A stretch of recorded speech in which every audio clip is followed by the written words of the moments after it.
can figure that part of their defense out, they're going to have a pretty solid team overall because you still have Matt Stafford on the offensive end, and he's throwing to, Golden Tate and Marvin Jones, and that's going to be a really good offense. The question is if the defense will hold up their end of the bargain. And then, of course, kind of breaking things down even further, just kind of going around the loop there.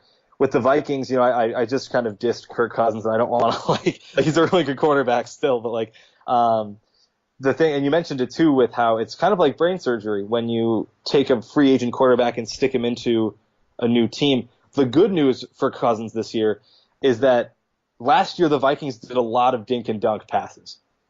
They would run a lot of 5-yard slants, or they'd run screens, or they didn't really throw the ball down the field.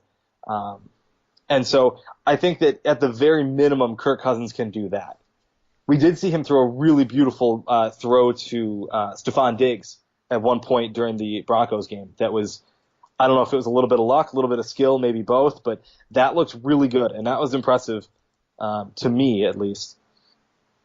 Yeah. Otherwise, oh yeah, no, go ahead. Sorry. I was just saying, and yeah, you have Cousins coming in, but you also bring back Dalvin Cook from injury, and yeah, that offense has the potential to be scary.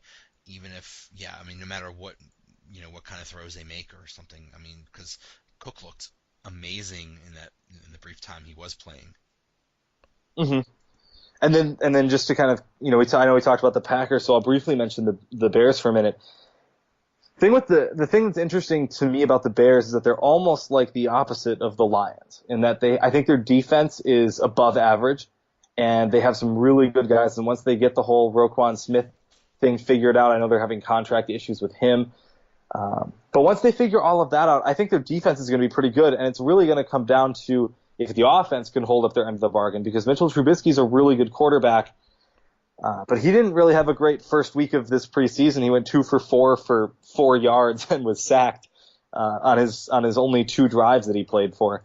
I know the running game with Jordan Howard and Tariq Cohen is going to be a threat, but we'll see if the passing game, because this is a really quarterback-driven NFL these days, we'll see if the passing game can continue to thrive.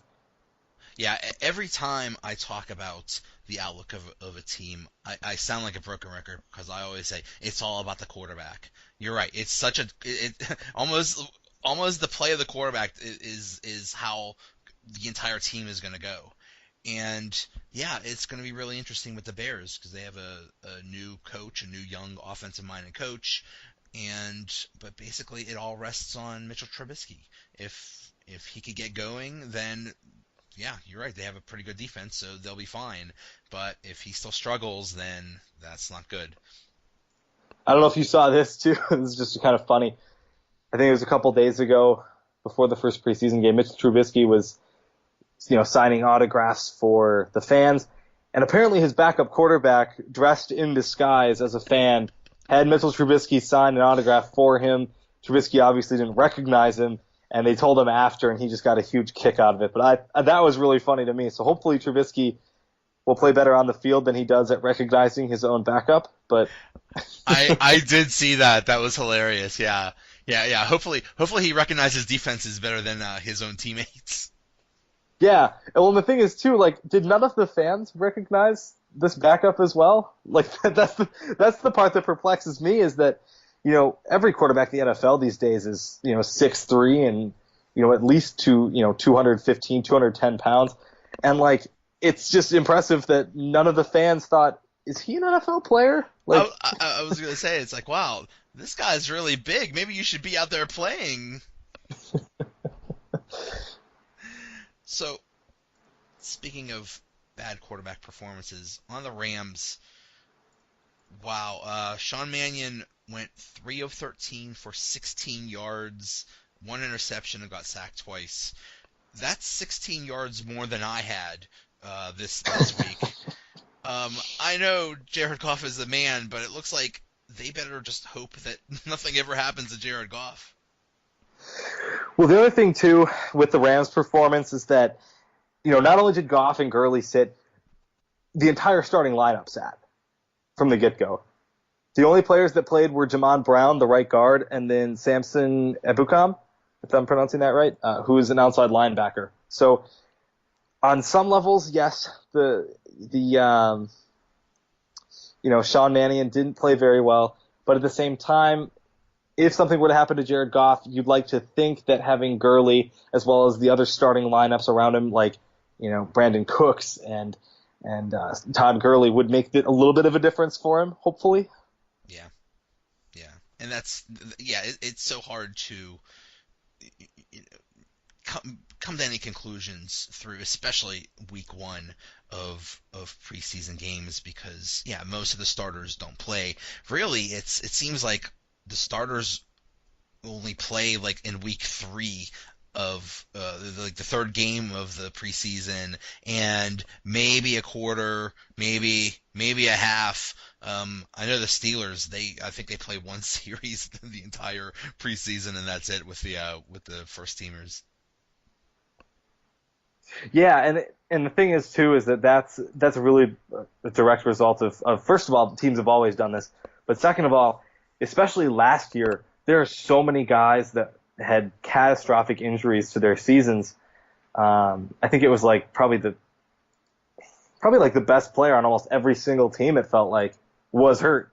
Like Rodgers went down, Odell Beckham went down, David Johnson went down. I could go on, and I think teams are going to be really cautious this year with, Edelman went down.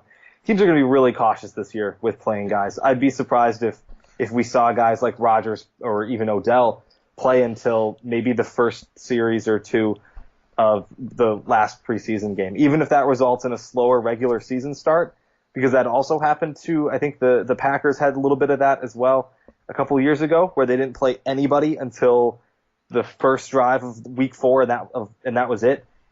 And so we'll see if teams stick to that, because it does result in a little bit slower of a regular season start, but maybe that's the price you pay for having healthy guys all season. Yeah, it just seems like you're right. Every team does that. They barely play their starters because they want to try to keep them, healthy and all that.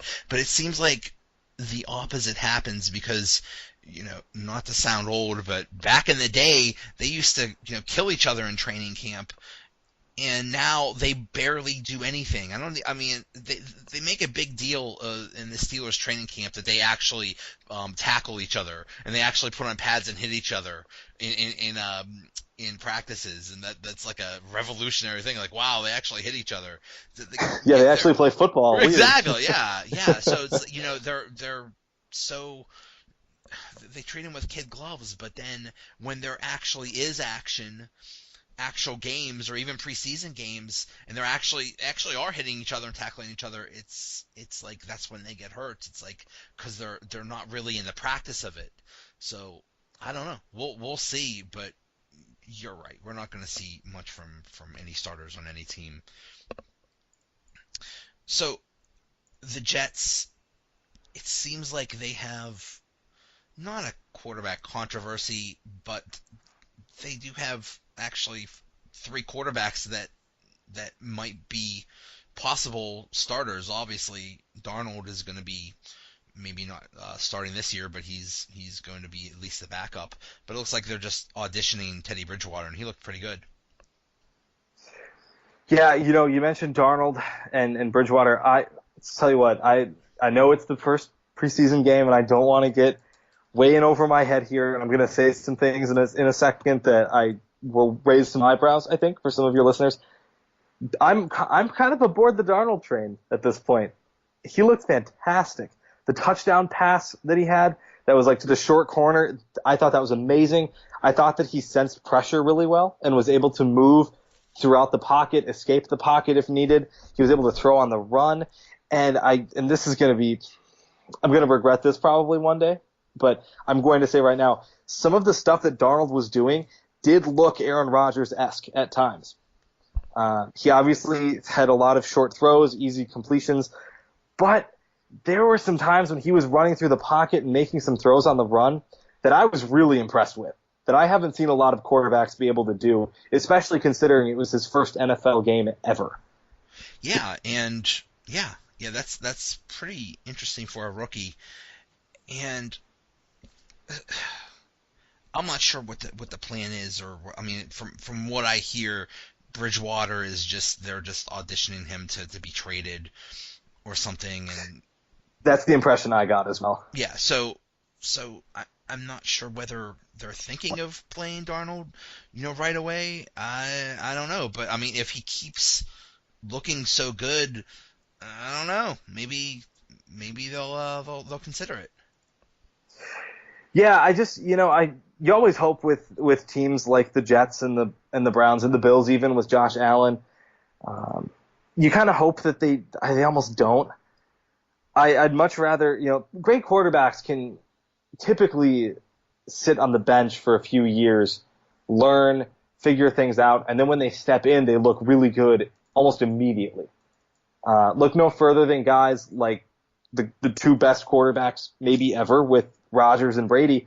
They sat behind good quarterbacks before they ended up playing.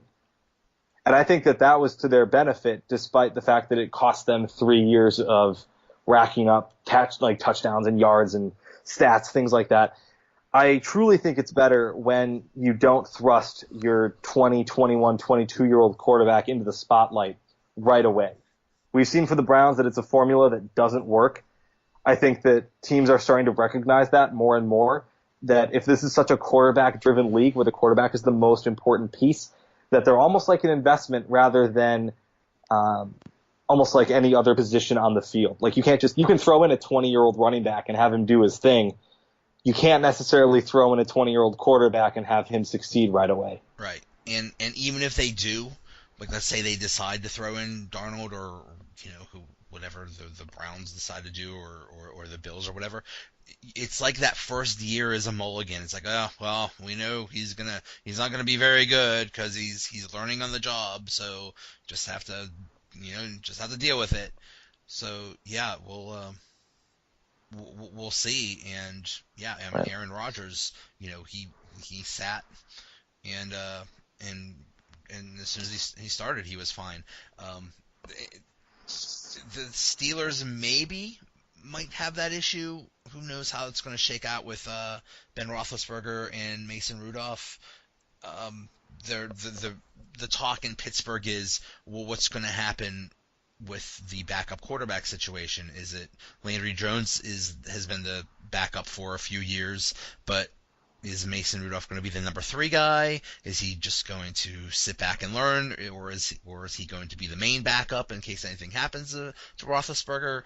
That's what they're trying to figure out now. And if I were to guess, considering it's a veteran team, I'd say they'll probably keep Landry Jones as the main backup, at least for this year. Yeah, I would agree. I think your reasoning there is really good as well with the fact that they are a veteran team. The Steelers are kind of in a win-now mode. They have the talent, possibly, question mark. We're not really sure what we're going to get out of the Steelers this year. They look really, really good, I think, on paper, especially with the emergence of Juju Smith-Schuster. Antonio Brown is obviously probably the best receiver in the game right now. And Big Ben is a guy that they have chemistry together, so that's encouraging. Once Le'Veon Bell figures his garbage out, he'll be back. On offense, this team looks like a team that could win a championship. The thing is that we need to see the defense step up the way that past Steelers defenses have.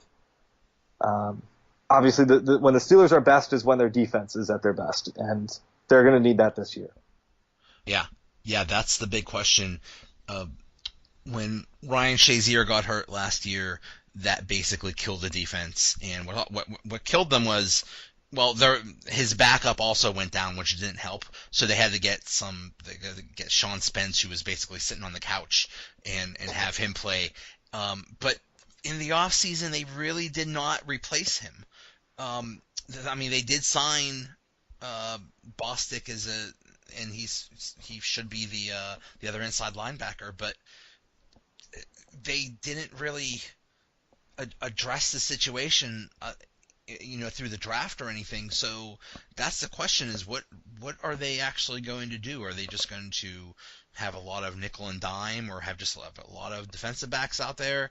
Who knows? But yeah, basically the entire season rests on how the defense is going to be, because we know the offense is going to be good. So yeah, we'll see what happens there. with the